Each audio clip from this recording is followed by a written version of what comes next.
This is a part of Liverpool, a city of nearly 1 million inhabitants and one of the biggest ports and shipbuilding areas in the world. During the war, it was a target for air raids which laid waste whole areas, but now the City Council are rebuilding fast. But one of the most interesting achievements of the council was to establish over 100 years ago public washhouses where even now thousands of Liverpool housewives bring their weekly wash. Some of them bring as much as 60 pounds of washing. And though these old prams are the most popular means of transport, you'll often see the older ones carrying the bundles on their heads. They were started thanks to the work of Kitty Wilkinson, a labourer's wife who used to lend her washtub to her neighbours. During a cholera epidemic in the overcrowded town, she persuaded the council that the spread of the disease could be stopped if the people could only wash their clothes and themselves properly.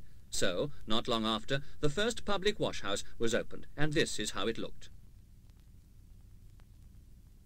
Nowadays, the 13 public washhouses are not so very different, except that the washing is mostly done in these huge machines.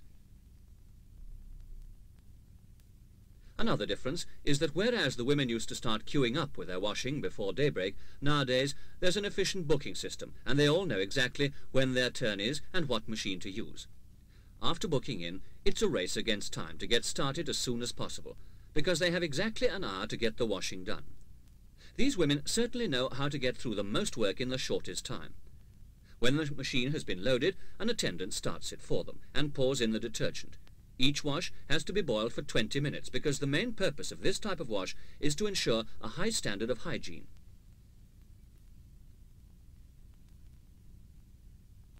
At the end of the wash, the attendant switches the machine off.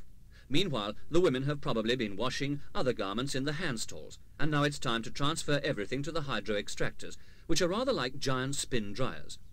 When loaded properly, they go round at 1,200 revolutions a minute, and when they come out, the clothes are over 50% dry. Often, blankets and even carpets go through this process because, as you see, it's not just clothes that go into the wash. From the hydros, everything is transferred to the drying racks, which are then pushed into hot air tunnels where the drying process is completed.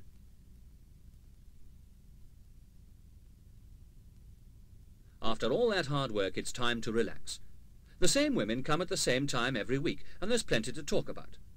There are cafes attached to the washhouses as well, so many women almost regard the washhouse as their club, and they don't have to worry about their children, who are looked after in the crèche upstairs by experienced attendants.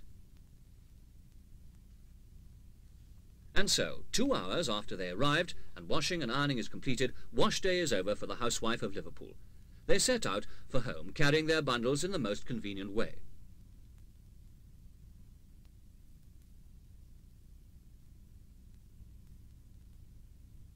But stop!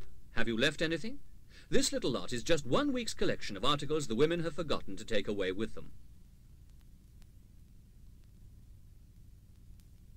The Liverpool Corporation are opening new washhouses too. This one will cater for hundreds of customers when it's finished. The machines will be more up to date, and the general modernisation throughout will make wash day even easier. But even so, there are still a few people who don't believe that any change is a change for the better. This lady, for example, still thinks the old ways are best.